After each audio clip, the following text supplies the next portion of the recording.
The Booster Pass is finally out for those who enjoy, right out or with the expansion member pass. Being an avid Mario Kart fan myself, it's been an exciting moment for me to try out the 8 courses available for Wave 1.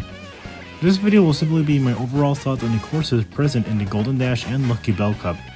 By the end, I will be giving my personal thoughts and rankings regarding the tracks themselves. I originally had in mind a playthrough of this blind, but I didn't think it would feel necessary for this occasion. Plus, I never done Mario Kart 8 Deluxe as a Let's Play series prior, so jumping into the DLC headfirst is strange enough. With that out of the way though, let's check out the 8 courses for the Booster Pass DLC and see if they impress me, or make me regret my purchases yet again.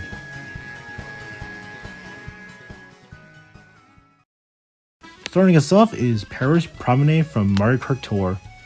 Now, the Tour tracks are what interest me the most, as with most others as well. In Tour, courses are split into different sections, at least with the city tracks. Obviously there, it was mostly for the sake of it being a mobile phone, but considering that Tour's tracks are coming to consoles, what did Nintendo do to counteract this? Well, they combined all of the variants, minus the reverse and trick tracks, of course. Before I go on though, I'd like to quickly touch upon the quality of these, as they were the most talked about before the release.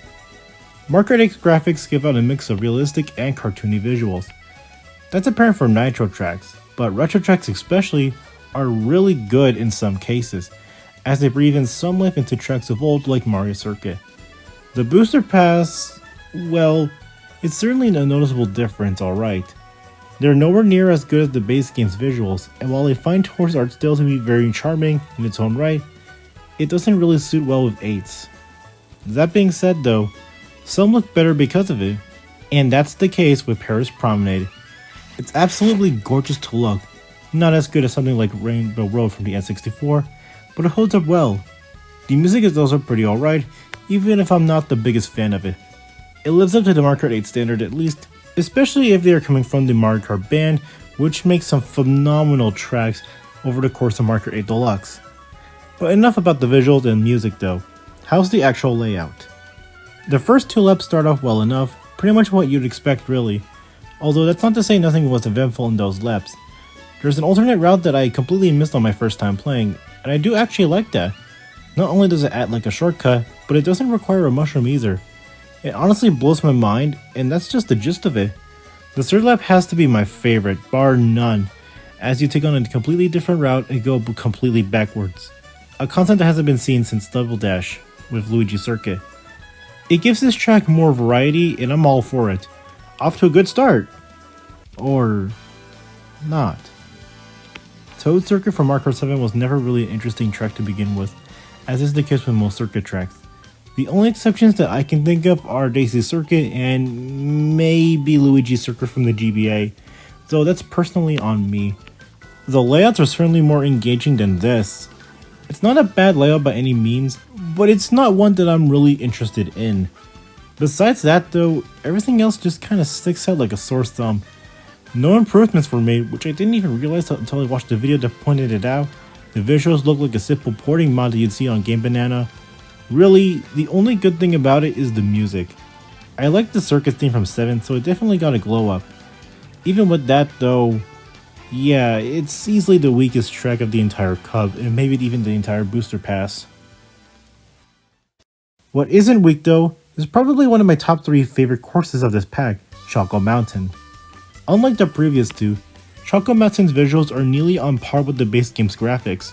It helps that this is based on the Mario Kart Tour version, and that is one of my favorite remakes out there. The layout also remains the same from Tour, and I think it's for the better, as the original Choco Mountain was never really that interesting at a glance. The only negative I would say is the music, but even so, it's not bad. No faults here, this is the real deal. Finally, we make it to the most anticipated course of the pass, Coconut Mall. Coconut Mall has always been a fan favorite for many, and I can reasonably see why. Who wouldn't want to drive inside of a mall? Even the Mario Kart 7 version is good. So how is it on Switch? Well, it's interesting. Both good and bad. On the positive side, it's freaking Coconut Mall, If placed right, the shortcuts are present, some of the visuals look great on certain spots, hell, even the music is good. It feels more like a chilled out version of Coconut Mall. On the contrary though, the same visuals can make everything look very busy. Obviously the style of it is a drastic downgrade of Wii and 7, but the worst part about it? They made it easier by removing the moving carts with stationary ones instead. It's so weird to see that every time I pass by, even on repeated playthroughs. It's honestly a letdown for me, but it's not bad by any means. While Coconut Mall is Coconut Mall, it feels more like a downgrade than anything, if I'm being honest. At best though, I don't hate it.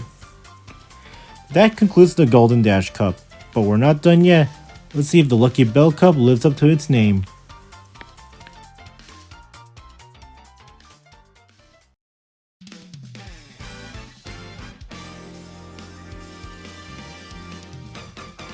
Kicking things off yet again, we have another tour track.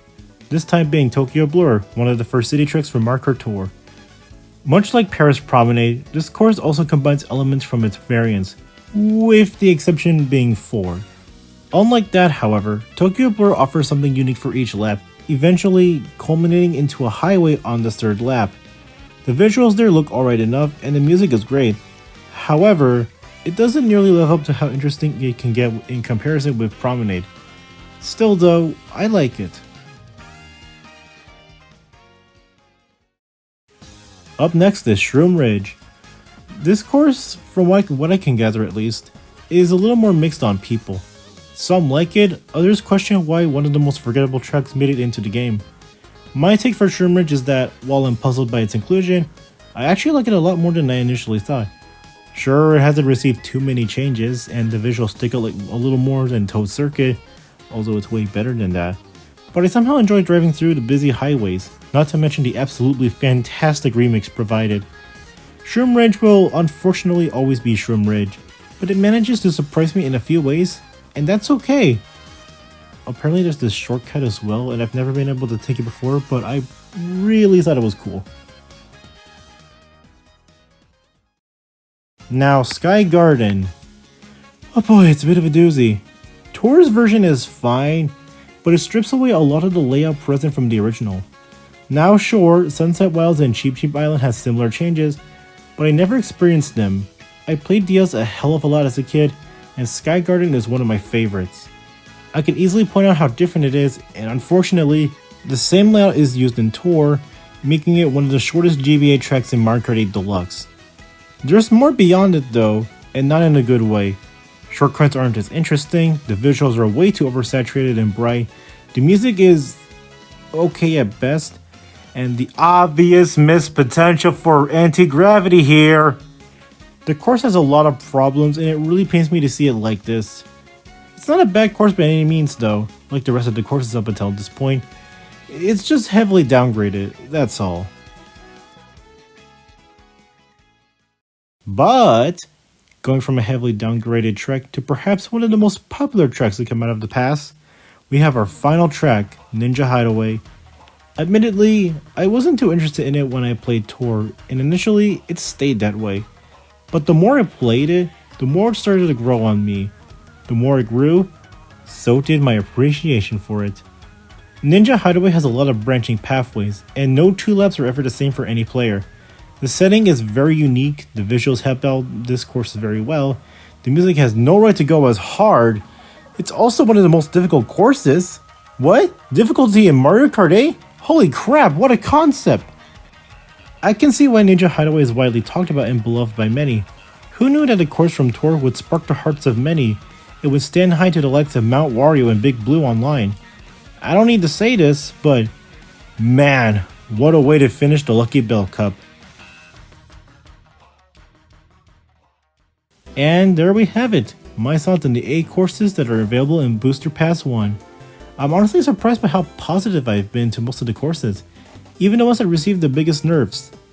But before I end the video, it's best if I rank all 8 and give out a quick summary of its placement. Without further ado, let's begin. Number 8, Toad Circuit. It's pretty obvious, let's be real. It's not terribly interesting and the visual showcases the worst of these tracks. Number 7, Sky Garden. It pains me to lower Sky Garden, but the changes made for it simply hurt it way more than it should. I'm sorry, my beloved. Number 6, Tokyo Blur. I actually had this ranked higher before, but upon replaying it more, it's one of the weaker tour tracks. Not bad, but nothing special. Number 5, Shroom Rage. I probably like this more than most people, to be honest. It's not like I have a DS bias either. It's just oddly fun to race through. Number 4, Coconut Mall. Again, it pains me to lower this track. Unlike Sky Garden though, it's still fun to race through. It just lacks the charm it once had. Nintendo continues to hate on me, what the hell's going on? Number 3, Paris Promenade. The course's final lap is one of my favorite things to come out of this track, alongside an interesting layout and setting. Number 2, Choco Mountain. This is how you remake a course right. Very fun to race through, and get oddly hungry while doing so. Just talking about it makes my stomach rumble, just right now actually. Number 1, Ninja Hideaway. Don't think anyone's surprised, but the creative design and difficulty makes it enough for me to place it at first.